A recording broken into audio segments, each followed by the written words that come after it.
ये जो मेरी माँ है ना, ये मेरी सगी माँ नहीं है। मेरी सगी माँ की सहेली थी ये। और डैड का झुकाव हमेशा से इनकी तरफ था, जो मेरी माँ को पसंद नहीं था। और इसी पसंद नापसंद में भेंट चढ़ गई मेरी सगी माँ। संगीता, उस रात की घटना जिंदगी भर का दाग बन के रह गई। पता नहीं वो नशा दौलत का था, शराब का या मोहब्बत का, जो मेरी माँ की हत्या का कारण बना। शराब मत पिलाया करो नंदिता डार्लिंग। क्यों जानू? नशा दुगना हो जाता। एक तो तुम्हारे रूप का नशा और ऊपर से शराब का नशा, बदन में तार बज उठते हैं। लेकिन उन तारों में एक तार बहुत बेसुरा है डार्लिंग।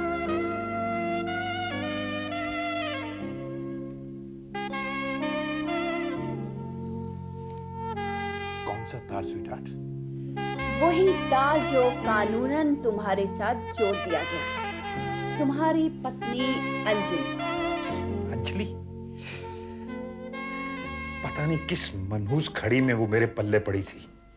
तुम भी तो पल्ला छुड़ाना नहीं चाहते, इतना डरते क्यों हो उससे? कौन डरता उससे? जानवरों की तरह सलूक करता हूं उसके साथ। फिर भी बंधी हुई है तुम्हारी दहलीज पर, है ना? जी में आता है कि गला दबाकर उसको मार डालूं। तो जो जी में आता है यशवंत, वो कर क्यों नहीं देते? कहते हैं दुनिया में सबसे ऊंची चीज है आत्मा, ज़मीर। और जब दिल में आ ही गया है कि अंजलि बोझ है तुम्हारे ऊपर, तो उसे उतार थैंक यू नहीं देते? इतना आसान नहीं है। बहुत आसान है यशवंत। जान में जान होती कितनी है, पलक झपकते ही जान निकल जाती है। मैं सीधे सीधे तलाक ले लेता हूं। तलाक से मतलब पूरा नहीं होगा यशवंत। तुम तो नागिन को अधमरा करके छोड़ देना चाहते हो। तलाक का मतलब है आधी मौत। मौका मिलते ही बदला लेगी वो। और किसी को अधमरा करके क्या छोड़ना, खत्म ही कर देना चाहिए। क्यों, मैं सही कह रही हूं? वो मरे तो मैं इस घर में आऊं। तुम फिर आ गई यहां? निकल जाओ यहां से। I said get out! Yeshu, ये क्या नाटक है? तुम्हारे सामने मुझे बेइज्जत किया जा रहा है। लगता है तुम अपनी पत्नी के गुलाम बन गए हो। बकवास मत करो। जब से तुम आई हो ना, तुमने मेरी गृहस्थी में जहर घोल दिया है। मेरे पति को भी मुझसे छीन लिया है। चलो, तुम भी यहाँ से जाओगी। तुम जाओगी यहाँ से। तुम मुझसे यहाँ से जाने के लिए कह रहे हो? हाँ, क्योंकि तुम मेरी पत्नी बनने लायक नहीं हो। ये बात तुमने पहले क्यों नहीं सोची? जब मेरे पापा से तुमने करोड़ों रुपए थे, तब क्यों नहीं सोचा कि मैं तुम्हारी पत्नी बनने लायक हूँ या नहीं? जिस मकसद के लिए मैंने तुम्हारे साथ शादी की थी, वो मकसद मेरा पूरा हो गया। अब तुम यहाँ से जाओ। यशवंत, तुम उसके कहने पे मुझे नीचा दिखा रहे हो। हाँ, क्योंकि वो ऊंची है तुमसे। अपने रूप की एक झलक दिखा दे तो तुम जैसी हजारों पैदा हो जाए। कि तुम उस धोखेबाज औरत के साथ शादी करना चाहते हो? हाँ, शादी करूंगा। मेरी सहेली बनकर मेरा सुख चैन छीनने वाली, मेरा घर बर्बाद करने वाली, मेरा खून पी जाऊंगी। तुम वहां नहीं जाओगे। छोड़ना मुझे। तुम वहां नहीं जाओगे। मुझे जाने दो। मैं बोल रहा हूं, तुम वहां नहीं जाओगे।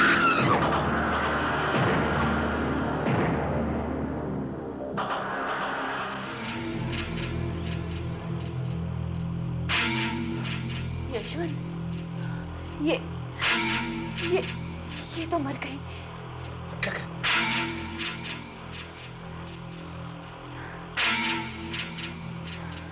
माँ, माँ, मार डाला। तुम लोगों ने मेरी माँ को मार डाला। मेरी माँ को मार डाला तुम लोगों ने। तुम लोग खूनी हो, कातिल हो तुम लोग। माँ,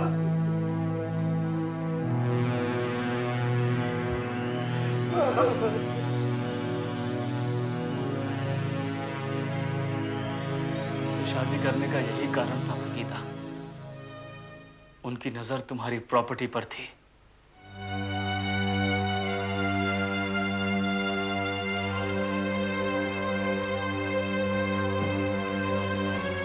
पापा करोड़पति से कर्जदार कैसे बने? सब दूसरी माँ की वजह से। उसने जुए में सब कुछ दांव पर लगा दिया। डैड फंसते चले गए। आज वो तुम्हारी प्रॉपर्टी मांग रही है, वरना वो सारे सबूत पुलिस के हवाले कर देगी जिसकी वो हमें धमकी देती रहती है। भाग्य की लकीरों में ये भी लिखा था। अभी मैं उन्हें अपनी प्रॉपर्टी दे सकती हूँ क्योंकि तुम बच जाओगे, लेकिन ये इस तकलीफ का अंत नहीं होगा। जो औरत अपनी सहेली को धोखा दे सकती है वो दूसरी चालाकी भी कर सकती है। अब मैं क्या करूं संगीता, क्या करूं मैं? मेरी समझ में कुछ नहीं आ रहा है। तुम कुछ मत करो, तुम अपना काम शुरू करना चाहते हो ना, बस वही करो। और माँ की धमकी? अभी वो सिर्फ एक धमकी है। लालची आदमी अपनी इनकम का सोर्स बंद नहीं करता। वो पुलिस में नहीं जाएंगे। जिस तरह तुम मजबूर हो उनके सामने, वो भी मजबूर है तुम्हारे सामने। अभी सब ठीक हो जाएगा।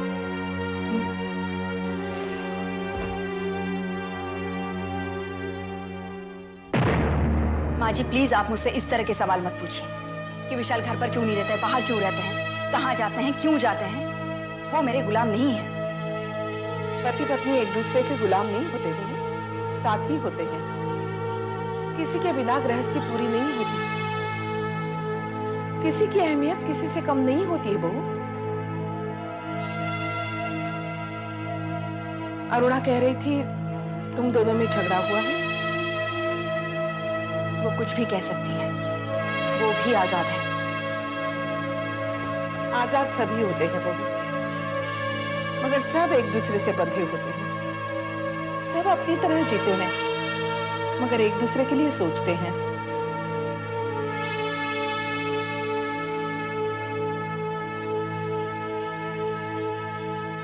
लेकिन मैं अपने लिए जीती हूँ माँ जी। मगर सोचती तो हमारे लिए होगी। पता नहीं, ऐसा हो ही नहीं सकता। तुम जानती हो पत्नी का धर्म क्या होता है, बहू का फर्ज क्या होता है। वक्त के हिसाब से धर्म और फर्ज बदलते रहते हैं। कुछ बातें न कभी बदली है और न बदलेगी। जैसे एक औरत पत्नी के रूप में पति को समर्पित होती है और बहू के रूप में वारिस पैदा करती है। आप ये क्यों चाहती हैं कि सदियों से जो बातें होती रही हैं अब भी वैसा ही हो? इसमें बुराई क्या है? वारिस की बात छोड़ो, क्या तुम मां नहीं बनना चाहती? मैं तो शादी के बाद ही मां बन गई थी। 9 महीने की तकलीफ भी नहीं उठानी पड़ी मुझे तो। फिर भी अपनी संतान होने का सुख कुछ और होता है। मुझे वो सुख नहीं चाहिए। क्यों? आपको मेरे मां बन जाने की इतनी चिंता क्यों है? क्योंकि संतान के बिना औरत अधूरी रह जाती है। कितनी अलग अलग नजरों से देखा जा रहा है मुझे। बेटा लाश कहता है और मां अधूरी औरत। तो फिर मुझसे इतनी सारी उम्मीदें क्यों लगाई जा रही हैं? बात को उलझाओ मत बहू। मैं तुम्हें बुरा नहीं बोल रही हूँ। मैं तो सिर्फ देखिए माँ जी, मुझे अपने तरीके से जीने दिया जाए, वरना कहिए तो मैं अपने घर जाके रह लेती।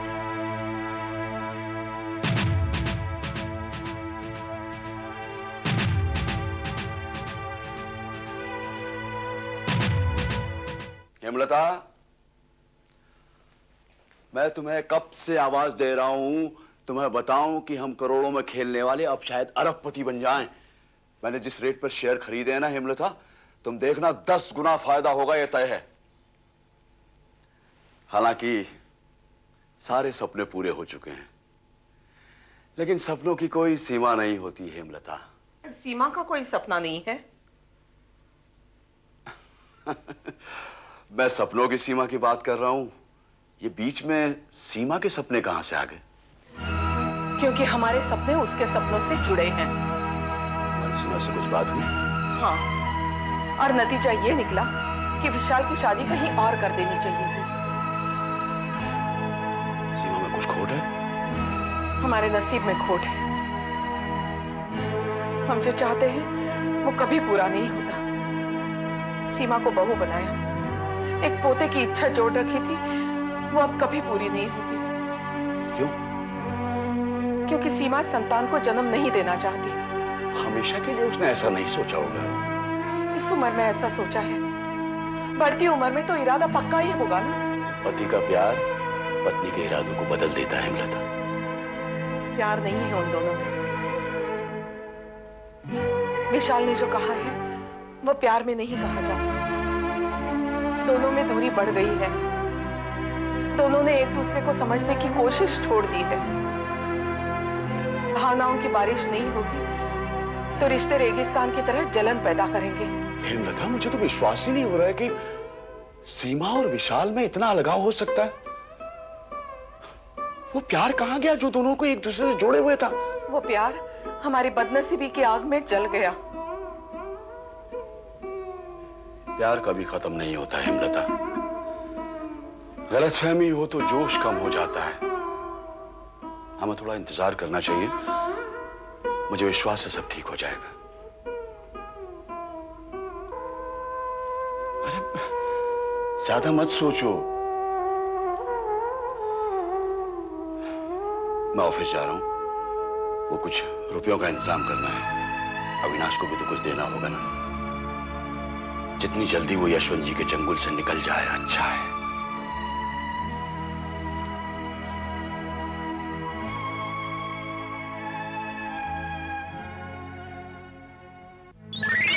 साल से अपने बात करने का तरीका भूल गई थी। लगता है अब रिवाइज करने का मौका मिला है। मिस्टर यशवंत बंसल, अब सारे पत्ते खुल चुके हैं। तुमने मुझे धोखा दिया है। मैंने कोई धोखा नहीं दिया, बल्कि मैं तुम्हारे धोखे का शिकार हूं। तुमने मुझे धोखा दिया है। मैं तो अपनी वफादारी का सबूत पेश कर सकती हूँ। पूछो कैसे? आज तक मैंने ये फोटोग्राफ्स पुलिस को नहीं दिया है। यही मेरी वफादारी का सबसे बड़ा सबूत। कुछ याद आया या भूल गए?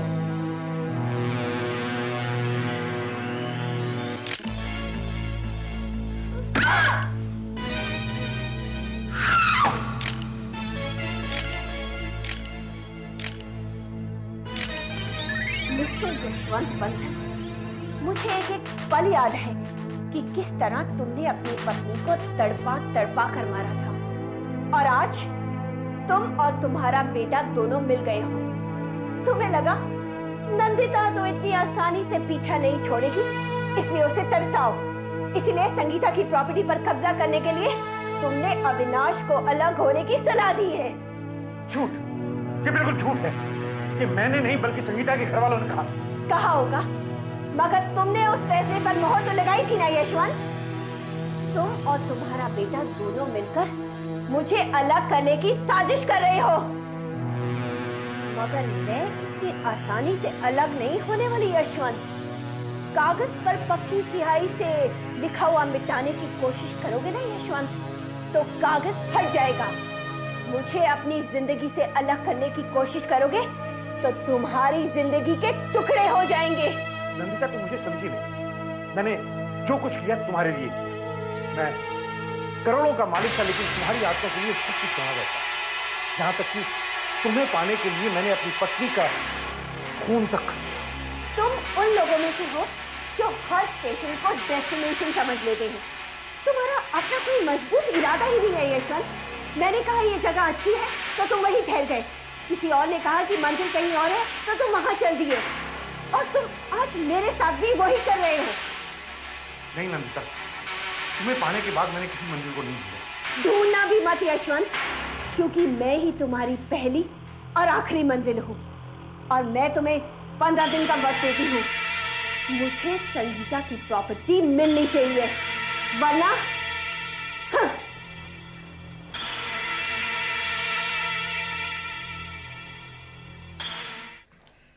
बहू, जी माँ जी।